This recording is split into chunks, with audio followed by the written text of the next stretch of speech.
Namaskar. It gives me immense pleasure to note that Dr. Mukesh Sharma, the former additional DG of Doordarshan and now CEO with MIT Vishwa Shanti Darshan channel, has planned to give a tribute to Dr. V. Shantaram as my father on the occasion of the 121st birth anniversary. The tribute is in the form of story and a remembering of Dr. V. Shantaram and his cinema. Incidentally, Mukesh Sharma was discovered by my father, that is Anna Saab, in a children's film society as a producer, and I congratulate him for his endeavor to watch and enjoy the story.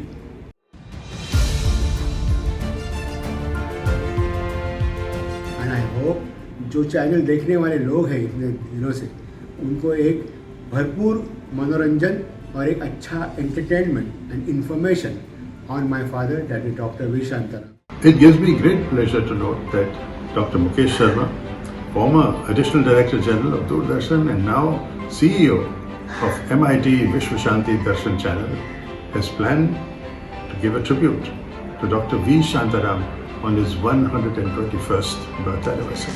The tribute is in the form of a story remembering Dr. V. Shantaram. Incidentally, Mukesh Sharma was discovered by Anna Sahib, as Dr. V. Shantaram was affectionately known to be a producer for the Children's Film Society. I congratulate Mukesh ji on this endeavor, and I urge you all to watch and enjoy this story only on the Vishwa Shanti Darshan channel.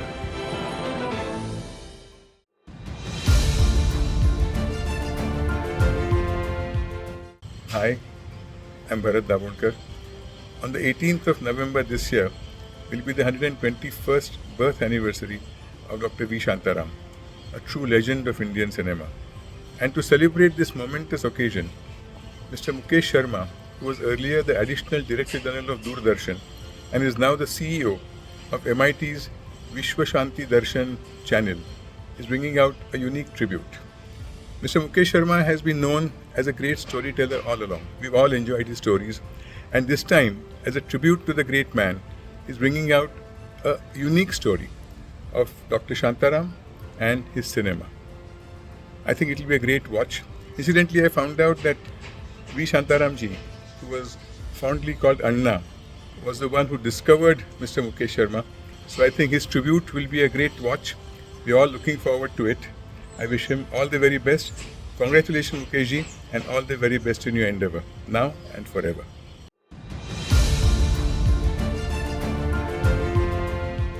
Mukesh ji हमारे cinema के एक बहुत ही बड़े legend Shri V Shantaram ji के ऊपर एक film बना रहे हैं, क्योंकि 18 नवंबर को वी शांताराम जी की बर्थ एनिवर्सरी है।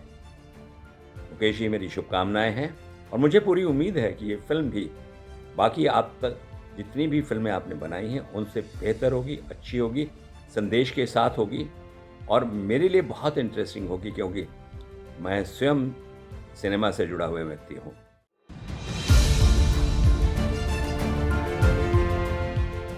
I am Advocate Samruddhi Pore. I am filmmaker too. Today's special occasion, I really immensely pleasure to note that Dr. Mukesh Sharma, the former additional DG of Doordarshan and now he is CEO with MIT Vishwa Shanti Darshan channel. The both channel and even Mukesh ji is he planned to give tribute to Dr. V. Shantaram ji on the occasion of his 121st birth anniversary. And this tribute will be in the form of story. Remembering Dr. V. Shantaram ji, that will be very interesting because, fortunately and incidentally, Mukesh Sharma ji was also discovered by Anna Sahib, that means V. Shantaram ji, as a producer for Children's Film Society. I really want to congratulate him for his endeavor.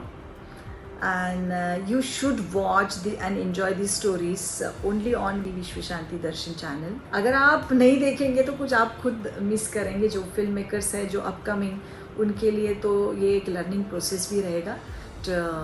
We Shantaram ji के लिए मेरा प्रणाम और मुकेश शर्मा जी के लिए congratulations.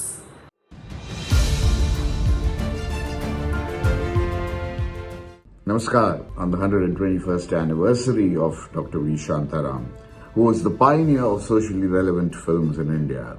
His films like Aadmi, Padosi, Dr. Kotnis Ki Amar Kahani, Janak Janak Payal Baje, all of them struck such a deep chord within the heart of the society and even effected a certain kind of change in attitudes and thinking. On the 121st anniversary of Dr. V. Shantaram, we have Dr. Mukesh Sharma, who was the additional DG of Doordarshan and is now the CEO of the MIT Vishwa Shanti Darshan, putting together the story of Dr. V. Shantaram and bringing it to you on this very auspicious occasion.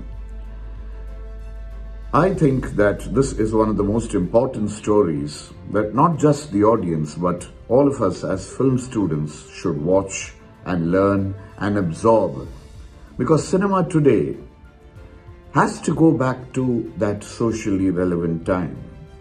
Today, a filmmaker needs to be socially responsible. So, I heartily congratulate Mukesh Sharma on this wonderful gesture. Please do watch the story unfolding before you and enjoy it on the MIT Vishwa Shanti Darshan channel. Dr. V. Shantaram, we salute you and remember you for your memorable contribution to Indian cinema.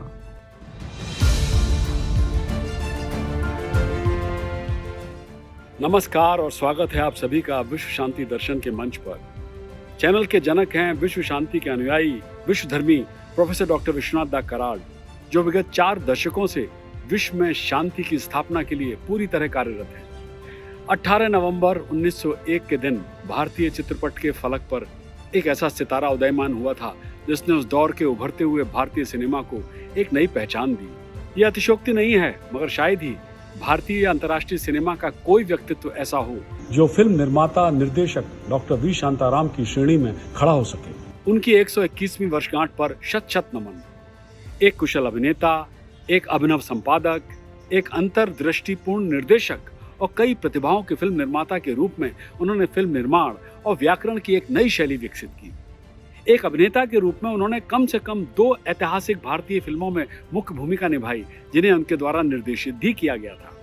एक निर्माता के रूप में उनकी फिल्मों ने British शासन के तहत संघर्ष कर रहे समाज की सामाजिक, आर्थिक और राजनीतिक समस्याओं को अपनी जगह स्थापित करने की कोशिश की।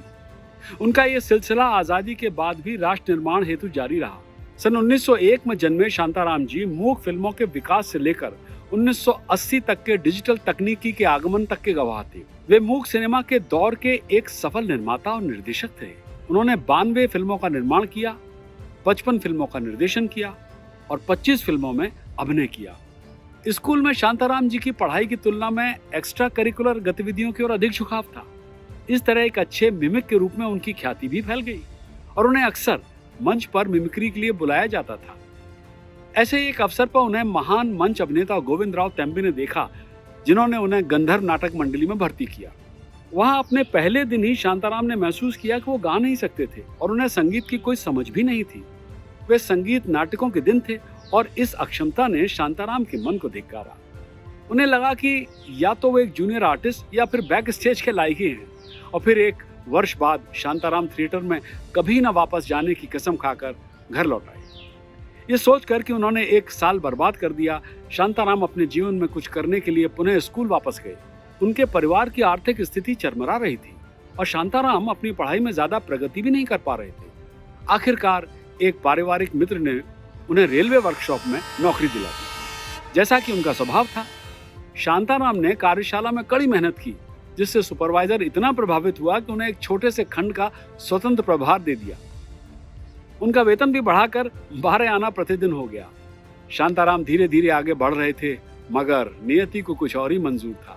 युवा शांताराम के साथ एक गंभीर दुर्घटना हुई और उनके दाहिने हाथ की 2 उंगलियां टूट गईं, जिनके निशान पूरी जिंदगी उनके साथ रहे।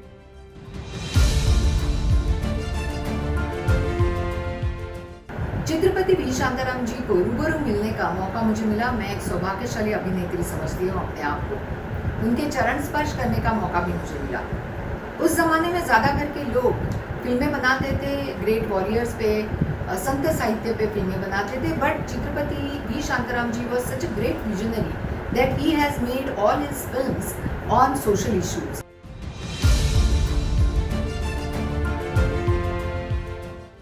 शांताराम ने महसूस किया कि रचनात्मक कलाएं अभी भी उन्हें आकर्षित कर रही थी। तभी उनके मन में एक विचार आया। उनकी मां की ओर से उनके चचेरे भाई बाबूराव पेंढारकर, जो एक प्रसिद्ध महाराष्ट्र फिल्म कंपनी में मैनेजर थे, शांताराम ने उनसे नौकरी मांगी और नियति ने अपना खेल दिखाया। उनकी भेंट उनके होने वाले भावी गुरु, प्रसिद्ध फिल्म निर्माता और चित्रकार बाबूराव कृष्णराव मिस्त्री से हुई, जिन्हें बाबूराव पेंटर के नाम से भी जाना जाता है। लोकमान्य तिलक ने बाबूराव पेंटर को सिनेमा केसरी की उपाधि से सम्मानित किया था। जब शांताराम अंदर गए तो दुबले पतले बाबूराव पेंटर ने कैनवस के पीछे से झांका और शांताराम को देखा। फिर एक शब्द बोले बिना वो फिर से कैनवस पर पेंटिंग करने लगे। शांताराम निराश हो गए, लेकिन बाबूराव पेंढारकर ने एक बार फिर बाबूराव पेंटर को प्रेरित किया, तो क्या हम इसे रख लें? पेंट्स की अपनी दुनिया में खोए हुए बाबूराव पेंटर ने कहा हाँ, और शांताराम की नियुक्ति हो गई। 1919 में जब शांताराम महाराष्ट्र फिल्म कंपनी में शामिल हुए तो बाबूराव पेंटर पहले से ही एक नाम था। कंपनी तब सभी उत्साही युवाओं के लिए गतिविधि और विचार प्रशिक्षण का केंद्र थी, जो फिल्म जैसे नए माध्यम में अपना करियर बनाना चाहते थे। उम्मीदवारों से अपेक्षा की जाती थी कि वे अवलोकन के माध्यम से, यानी देखकर जो कुछ भी कर सकते हैं उसे आत्मसात करते हुए एक विभाग से दूसरे विभाग में घूमें। ऐसा कहा जाता है कि बाबूराव पेंटर की संस्था ने मराठी फिल्म उद्योग को आने वाले वर्षों में विभिन्न विभागों में 300 से अधिक कर्मियों को दिया। शांताराम में भी कुछ नया, कुछ अलग और साहसी करने का जोश था। उनके जैसे 3 साथी और भी थे। वे सभी अपनी खुद की एक कंपनी शुरू करना चाहते थे और फिर चारों ने एक फाइनेंसर ढूंढ निकाला। अब 4 संभावित साझेदार वी शांताराम, केशवराव ढेबर, विष्णुपंत दामले और एस फतेहलाल के साथ जुड़ने वाले 5वें उनके फाइनेंसिंग पार्टनर थे सीताराम कुलकर्णी। तारीख 1 जून 1929 को कोल्हापुर में मंगलवार पेट में प्रभात फिल्म कंपनी का जन्म हुआ। बतौर निर्देशक शांताराम का कैरियर महाराष्ट्र फिल्म कंपनी में शुरू हो गया था, जब बाबूराव पेंटर ने उन्हें 1927 में बनी फिल्म नेताजी पालकर का निर्देशन सौंपा था, इसलिए उन्हें निर्देशन का काम आता था। प्रभात कंपनी में फिल्म निर्माण का सिलसिला 1929 में बनी super successful film Gopal Krishna से शुरू हुआ, जिसमें शीर्षक भूमिका मास्टर सुरेश ने निभाई। फिल्म में बैलगाड़ी की दौड़ देखने वालों में चर्चा का विषय बनी।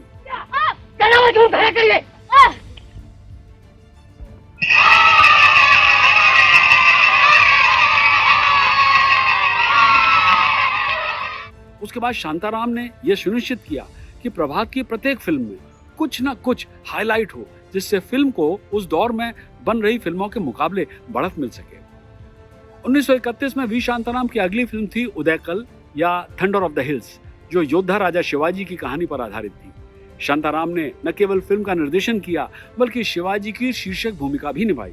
फिल्म का पहले नाम था स्वराज्याचे तोरण, मगर इसे उस दौर के सेंसर बोर्ड ने बदल दिया क्योंकि उन्हें इसमें भारतीय स्वतंत्रता आंदोलन के प्रचार की बू आ रही थी। 1931 में जब पहली भारतीय बोलती फिल्म आलम आरा रिलीज हुई तो प्रभात कंपनी ने अपनी पहली ध्वनि फिल्म यानी साउंड वाली अयोध्या राजा बनाने का फैसला किया, जिसके लिए उन्हें ऐसा माहौल चुनना था जहां एकदम शांति हो।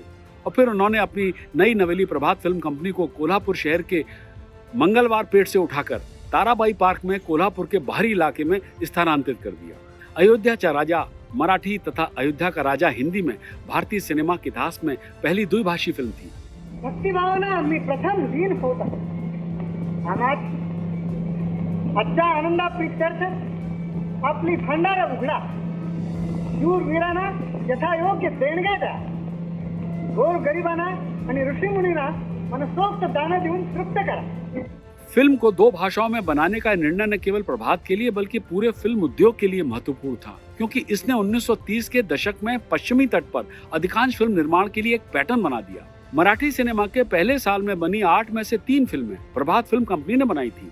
ये थी अयोध्या राजा, अग्नि कंकन और माया मच्छिंद्र। सभी का निर्देशन वी शांताराम ने किया था। 1933 में शांताराम ने सरेंद्री नामक पहली भारतीय कलर फिल्म बनाने की एक महत्वाकांक्षी योजना बनाई। ये फिल्म महाभारत के एक लोकप्रिय चरित्र पर आधारित थी। रंगीन फिल्म को भारत में प्रभात स्टूडियो में शूट किया गया था और यूएफए स्टूडियो जर्मनी को प्रोसेसिंग के लिए भेजा गया। मगर मगर शांताराम को फिल्म की प्रोसेसिंग पसंद नहीं आई। फिल्म उन्हें भद्दी लगी, जो प्रदर्शित नहीं हो सकती थी। अतः फिल्म को डिब्बे में बंद करने का फैसला किया। सैरंध्री के निर्माण के दौरान ही भागीदारों ने कोल्हापुर से पुणे स्थानांतरित करने का फैसला किया, जो भविष्य के विस्तार और बिजली जैसी सुविधाओं की उपलब्धता के दृष्टिकोण से एक अधिक सुविधाजनक स्थान था। इसके अलावा ये बॉम्बे के करीब भी था, जो धीरे धीरे प्रमुख महानगरीय फिल्म निर्माण और वितरण केंद्र के रूप में उभर रहा था। पुणे के इस नवनिर्मित 3 निर्मित साउंड प्रूफ स्टूडियो में 1934 में बनने वाली पहली फिल्म थी अमृत मंथन। जर्मनी में यूएफए स्टूडियो में सैरंध्री के निर्माण के दौरान शांताराम को जर्मन फिल्म निर्माताओं के साथ काम करने का और नई तकनीक समझने और सीखने का मौका मिला। उन्होंने अपनी अगली फिल्म अमृत मंथन के लिए प्रकाश और छाया यानी लाइट और शेड्स के साथ प्रयोग किया। तेरे पिता ने महाराजा के खून का संगीन जुर्म किया है, लेकिन उसकी सजा तो उन्हें मिल चुकी, फिर मेरा कत्ल क्यों? क्या महारानी तख्तनशीनी की खुशी में एक बेकसूर के खून से हाथ रंगकर अपने राज्य की शुरुआत करना चाहती हैं? सन 1933 में शांताराम ने फिल्म अमृत मंथन का निर्माण किया, जो नारायण हरि आप्टे के उपन्यास भाग्यश्री पर आधारित थी। फिल्म एक सुधारवादी राजा की कहानी है, जो अपने कट्टर राजगुरु के खिलाफ खड़ा है, जो पशु बलि पर जोर देता है। मगर राजा पशु की बलि के एवज में मांग करने वाली देवी को अपना सिर अर्पित करता है। कहानी में निहित धार्मिक रूढ़िवाद और कट्टरता के खिलाफ आवाज उठाई थी। 1930 के दर्शकों के लिए धर्मगुरु की द्वेषपूर्ण निगाह ने पूरे पर्दे को झकझोर कर रख दिया और फिल्म लोगों में चर्चा का विषय बन गई।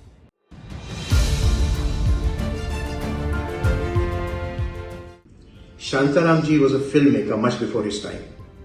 His films reflected the political and social injustices of those times. He made women-centric films that portrayed the social injustices against women. Whether it was the rehabilitation of prostitutes in Manus or women marrying older men in Duniya Na Mane. He also portrayed caste inequalities in Dharmatma, communal harmony in Padosi, and prison reforms in Do Aankhein Bada Haath.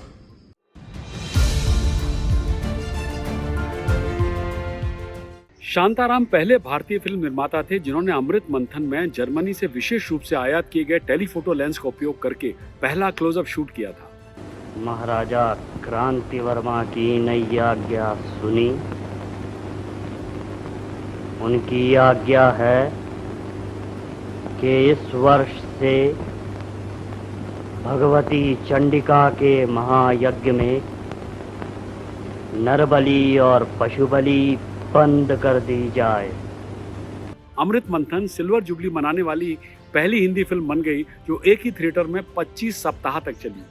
वर्ष 1936 में शांताराम ने film Amar Jyoti के साथ अपने नए रूप में वापसी की। फिल्म की कहानी एक रानी के बारे में है, जो एक समुद्री डाकू बन जाती है जब उसे राज्य के पुरुष प्रधान कानूनों के कारण अलग कर दिया जाता है। एक कॉस्ट्यूम ड्रामा के रूप में फिल्म ने लोगों पर जबरदस्त प्रभाव छोड़ा। फिल्म महिलाओं की मुक्ति के समर्थन में आवाज उठाती है। दुर्गा खोटे, शांता आप्टे और वसंती घोरपड़े की उपस्थिति ने फिल्म को बॉक्स ऑफिस पर लंबे समय तक चलने को सुनिश्चित किया। औरतों की निकम्मी जुबान लड़ा दी, उन्हें घर की चार दीवारी में बंद करके उनके आजादी के हाथ पैर तोड़कर और गुलामी की जंजीरों से जकड़कर उन पर निकम्मेपन का इल्जाम लगाते हो। देखो तो उन्हीं की तरह निकम्मे बने हुए अब तुम क्या करतब करके दिखाते हो। इसीलिए तो मैंने तुम्हें जिंदा रख छोड़ा है। अमृत मंथन और अमर ज्योति ने फिल्म निर्माण की एक नई शैली और भारतीय सिनेमा के एक नए व्याकरण का सुझाव दिया। विषय वस्तु ताजा थी, पटकथा शैली संक्षिप्त थी, दृश्य स्पष्ट थे और फिल्म स्लीक थी। लेकिन प्रभात कंपनी की ये फिल्में आने वाले सालों की तैयारी के मात्र थे। 1937 और 1942 के मध्य सामाजिक प्रासंगिकता की 3 बेहतरीन फिल्में प्रभात फिल्म कंपनी ने बनाई। फलस्वरूप कंपनी की और शांताराम की राष्ट्रीय मानचित्र पर प्रतिष्ठा और मजबूत हुई।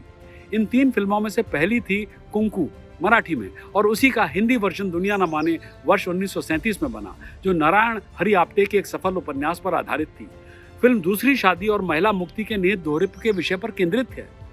केशवराव दाते ने उम्रदराज पति की भूमिका निभाई, जो एक युवा लड़की यानी शांता आप्टे से शादी करता है, जो शादी को पूरा करने की उसकी मांगों को मानने से इनकार कर देती है। अन्याय पर सामाजिक अपमान सहना पसंद करती है। या घरात तुला जेवायला मिळायचं नाही का? माझी मर्जी। तुमची मर्जी? हो। तुम्ही कोण? मी केशवाची तुझ्या नवऱ्याची काकी आहे, काकी। मग मी त्यांची म्हातारपणी हौसेने केलेली बायको आहे बायको. मेरे दादा मशहूर अभिनेता जो रंगमंच और फिल्मों में भी काम किया करते थे, केशवराव दाते जी, वो वी शांताराम जी के साथ काम करते थे. प्रभात फिल्म कंपनी के अनेक फिल्मों में उन्होंने काम किया था, जैसे कि कुंकू, शेजारी, अमृत मंथन, ये सारे फिल्म्स वी शांताराम जी ने दिग्दर्शित किए थे. वे अत्यंत कलासक्त थे और इस बात का पूरा ध्यान रखते थे कि उनकी फिल्म की हर एक फ्रेम पूरी तरह से एक पूर्ण फ्रेम की तरह लोगों के सामने आए. कैमरा के एंगल्स हो, लाइटिंग हो, साउंड का प्रोजेक्शन हो, हर तरह से उनका फिल्मों के हर पहलू पर उनका प्रभुत्व था. इस तरह के चित्रकर्मी शायद ही कभी पैदा होंगे. मैं ये सौभाग्य समझता हूँ कि वी शांताराम जी जैसे चित्रकर्मियों के फिल्मों का अनुभव हमें करने को मिला. दूसरी फिल्म थी मराठी में मानुस या हिंदी में आदमी. फिल्म की बायलाइन थी लाइफ इज फॉर लिविंग. यह भी एक असामान्य विषय पर आधारित थी. एक ईमानदार पुलिसकर्मी का एक वेश्या के लिए प्यार और उसके पुनर्वास के लिए उसके प्रयास. पण तू इथं करणार काय? तुम्ही सांगाल ते. हो, तुला इथं काम, पण काम कसलं आपण बघू ते.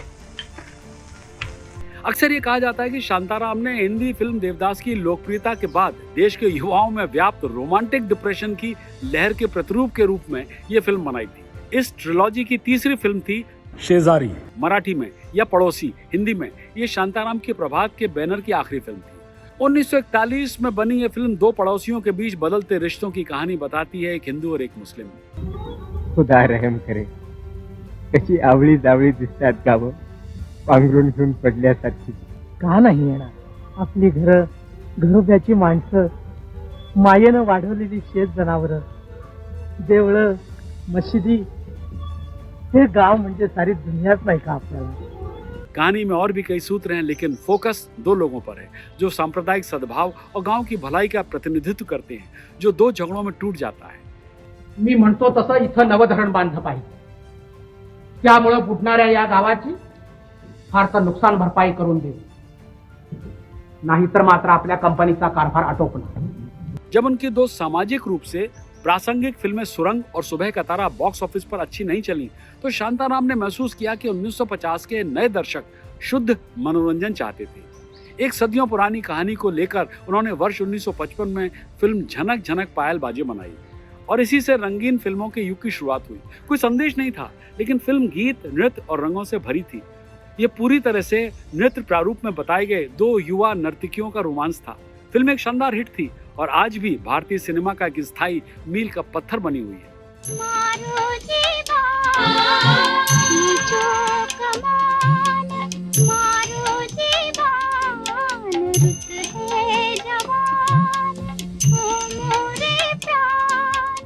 वर्ष 1957 में शांताराम की अगली फिल्म थी दो आंखें बारह हाथ. कहानी शांताराम की क्षमता का परीक्षण था. सामाजिक प्रतिबद्धता के साथ मनोरंजन का एक अच्छा मिश्रण. यह फिल्म एक सच्ची घटना पर आधारित थी जो स्वतंत्र भारत में औंध के एक छोटे से राज्य में हुई थी. फिल्म दो आंखें बारह हाथ एक आदर्शवादी जेलर की कहानी जो 6 कठोर अपराधियों पर ओपन जेल सुधार की अवधारणा का प्रयास कर उन्हें पूरी तरह से नैतिक बल के साथ एकजुट रखता है. जब विषय पहली बार उनके पास आया तो शांताराम जानते थे कि फिल्म तभी प्रभावी हो सकती है जब वो केवल ब्लैक एंड व्हाइट में ही बनाई जाए. जान निकल गई तो आंखें भी गायब. मरे हुए की आंखें तनी या बंद, क्या फर्क? तलिया जो है तलिया, कल सुबह. उभरते कलर फिल्मों के दौर में एक ब्लैक एंड व्हाइट फिल्म बनाना बड़ी रिस्क थी, मगर फिल्म हिट हो गई. फिल्म दो आंखें बारह हाथ के बाद शांताराम की फिल्मों में प्रतिशोध और मनोरंजन दोनों का बाहुल्य था. हमेशा ट्रेंड सेट करने के लिए उत्सुक शांताराम अपने समय के फिल्म मेकर से कहीं आगे थे. जब लोग कलर फिल्मों के बारे में सोच रहे थे, तब शांताराम रंगीन फिल्मों के निर्माण में पहल कर रहे थे. वर्ष 1959 में उन्होंने फिल्म नवरंग का निर्माण किया, जिसमें रंग गीत, नृत्य, पुरानी यादों और कथन का सही मिश्रण था। आधा है चंद्रमा रात आधी, रह न जाए तेरी मेरी बात आधी, मुलाकात आधी। शांताराम की अगली 2 फिल्में लड़की सह्याद्री की और जल बिन मछली और नृत्य बिन बिजली ने व्यावसायिक रूप से अच्छा प्रदर्शन नहीं किया। और फिर आया वर्ष 1972 जब शांताराम ने जर्मन फिल्म डेर ब्लाउ एंगल और द ब्लू एंजल से प्रभावित होकर फिल्म पिंजरा का निर्माण किया, जिसने महाराष्ट्र के लोगों के दिलों को छू लिया। तुम्हारा इथे मुक्काम करता येणार नाही। माळ काही देवारची नाहीये, गावच्या मालकीचा आहे। पिंजरा फिल्म में कथा, सामाजिक स्वाद और गीत और नृत्य के अवसर का सही मिश्रण था। विंटेज शांताराम सामने आए और फिल्म सुपरहिट रही। शांताराम ने 1952 में फिल्म अमर भोपाली जो बनाई थी, उसके लिए सर्वश्रेष्ठ साउंड रिकॉर्डिंग के लिए कांस का ग्रैंड प्री अवार्ड जीता। वी शांताराम की कई फिल्मों ने राष्ट्रीय और अंतर्राष्ट्रीय सम्मान प्राप्त किया, लेकिन अन्य सभी फिल्मों में शीर्ष पर रहने वाली फिल्म थी दो आंखें बारे हाथ, जिसने 1958 में बर्लिन फिल्म फेस्टिवल जूरी के असाधारण पुरस्कार के लिए सिल्वर बेयर जीता।